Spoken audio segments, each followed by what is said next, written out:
Salam satu hobi teman-teman, sahabat Reza Ornamental Fish di mana aja berada nih teman-teman. Kebetulan barusan datang beberapa ikan hias tentunya. Nah, di kesempatan video kali ini nih kita ngobrol santai aja. Tentunya seperti yang teman-teman perhatikan, ini ada beberapa ikan koki dan ikan-ikan kecil-kecil ya, aquascape-an. Nah, cukup lumayan banyak jenis. Di belakang juga manfish juga ada. Terus di situ ada ikan koi anakan, di bawah juga ada ikan koi juga. Nah, di sini sengaja nih nggak ngebahas satu persatu. Mungkin teman-teman ada permasalahan, monggo bisa tanya di kolom komentar. Nah, tentunya harap dimaklumi keterbatasan atau ala kadaran konten saya tentunya seperti inilah. Jadi mudah-mudahan ke ala kadaran tentunya mengisi waktu luang saya di sini ada manfaatnya tentunya buat teman-teman di rumah, terutama buat para penghobi barunya. Nah, jadi ngobrol-ngobrol tentang eksistensi ikan-ikan ini tentunya nggak seperti ikan-ikan lain ya. Jadi ikan-ikan ini memiliki tempat memang sangat khusus, jadi nggak putus-putus lah buat para penghobi barunya, tak mengenal usia. Dan tentunya juga nggak terlepas juga dari permasalahan, apalagi terkadang buat para penghobi baru itu kadang ada yang ngerasa kapok beli atau ada yang ngerasa capek beli karena memang dibilang susah juga tidak. Cuman jika teman-teman semua ikuti prosedur, tentunya ikan-ikan ini pasti bakal sehat. Nah, tentunya seperti itu. Nah, jadi ngobrol-ngobrol tentang pemeliharaan ikan ini maksudnya semua ya teman-teman dalam kategori keluarga ikan ini. Tentunya ikan-ikan ini memang memerlukan kadar oksigen larut yang tinggi. Nah, jadi teman-teman mungkin di rumah sering terjadi kematian si ikan atau airnya cepat keruh ya. Jadi teman-teman lebih memaksimalkan kembali untuk bersih-bersihnya. Tentunya juga pompa ya teman-teman, pompa itu harus mumpuni dan juga filter juga harus mumpuni karena memang saya di sini status jual beli, jadi settingan filter itu ala kadar karena memang saya selalu mengganti airnya, menjaga airnya jadi agar lebih terlihat bening gitu teman-teman. Dan mungkin teman-teman di rumah kalau untuk ikan-ikan kecilnya sekedar mengurangi, mungkin teman-teman bisa gunakan pasir juga boleh, cuman tetap harus jaga kebersihan air. Jadi jangan mentang-mentang kita ngelihat airnya masih bening terus kita santai-santai aja, biasanya kotoran segala macam, sisa-sisa makanan juga ada di situ juga. Jadi ngumpul di situ jadi bakteri, bukannya ikan ini bakal besar, biasanya jadi penyakit. Nah, itu tetap harus teman-teman tanggulangi. Nah, tentunya kebutuhan aerasi yang tinggi tentunya tak terlepas dari kebutuhan yang kita pakai, maksudnya kita gunakan aerasi aerator ya teman-teman. Itu aerasi aerator memang bisa menyuplai kadar oksigen larut secara maksimal tentunya buat si ikan. Nah, tentunya perawatan ikan ini tak terlepas dengan kebutuhan air yang dibutuhkan, memang air yang stabil tentunya seperti itu. Nah, mungkin buat para penghobi barunya sering terjadi kematian pada ikan-ikan hiasnya, coba diperhatikan airnya. Nah, mungkin teman-teman repot tentunya untuk air yang tidak water change total itu maksimal pergantian air 50%, perlu teman-teman catat terutama buat para penghobi barunya. Jadi pergantian air rutin itu maksimal 50% untuk pergantian air rutinnya.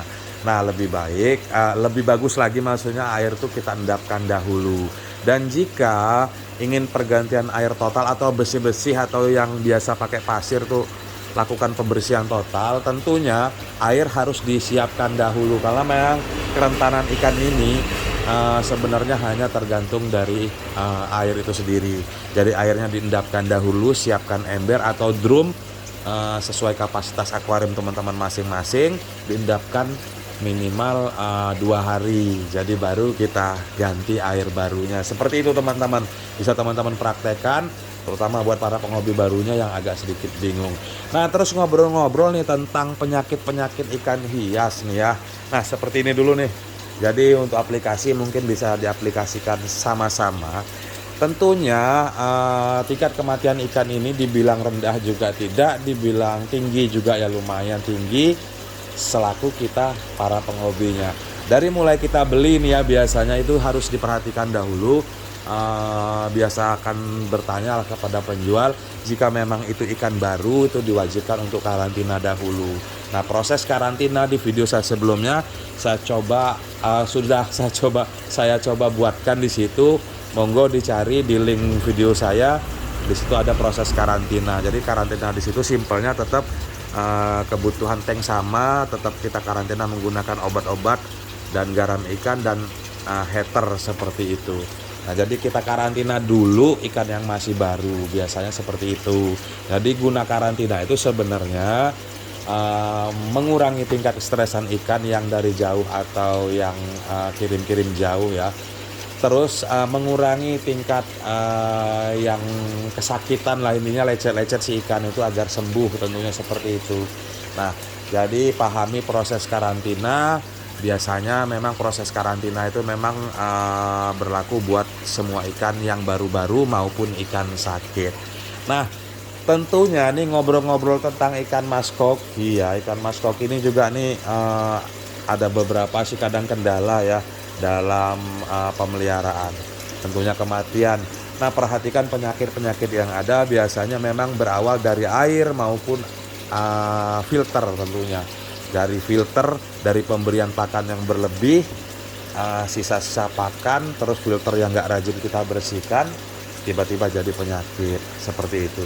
Nah, penyakit ikan koki ini, koi dan koki itu satu keluarga. Jadi kalau untuk penyakit itu hampir mayoritas sama. Jadi kalau untuk koki ini seperti penyakit jamur, kutu jarum maupun kutu kura-kura. Biasanya dari lecet terlambat kita kendalikan dan berubah menjadi jamur. Biasanya dari kutu-kutu kura-kura itu dia bisa nempel-nempel aja di situ. Mungkin kalau untuk yang spesialis koki mungkin bisa tambahkan ikan pemakan kutu kura-kura. Jadi menpis juga bisa, ataupun gunakan ikan Sumatera. Cuman koloni jangan terlalu dibanyak karena memang ikan Sumatera juga agak sedikit reseh nantinya. Nah, tentunya untuk perawatan ini semua tentunya mungkin nggak bisa ngupas tuntas nih di video ini. Tentunya memang keterpanjangan, panjang banget nantinya kalau kita bahas satu-satu. Nah, tentunya kalau teman-teman butuh untuk sambung-sambung sharing, karena memang membuat video aja itu nggak akan cukup untuk proses permasalahan teman-teman semua di rumah, terutama buat para penghobi barunya, tanpa langsung kita sharing tentunya, karena memang penyakit ikan itu berbeda-beda teman-teman. Nah, jadi sekian dulu nih teman-teman, nanti bisa sambung-sambung kembali. Monggo yang ada permasalahan, yang ada problema tentunya ya. Jadi simpel-simpelnya tadi poin-poinnya ada beberapa lah di konten ini udah saya sebutkan. Mungkin teman-teman ada kendala di seputar ikan hias, tentunya nggak ikan hias ini atau ikan hias lainnya, monggo, karena memang Reza Ornamental Fish ini hadir tentunya berbagi pengalaman, tentunya pengalaman pemeliharaan maupun permasalahan pemeliharaan ikan hias. Nah, jadi sekedar salam satu hobi tentunya buat teman-teman semua di mana aja berada. Oke, sukses selalu.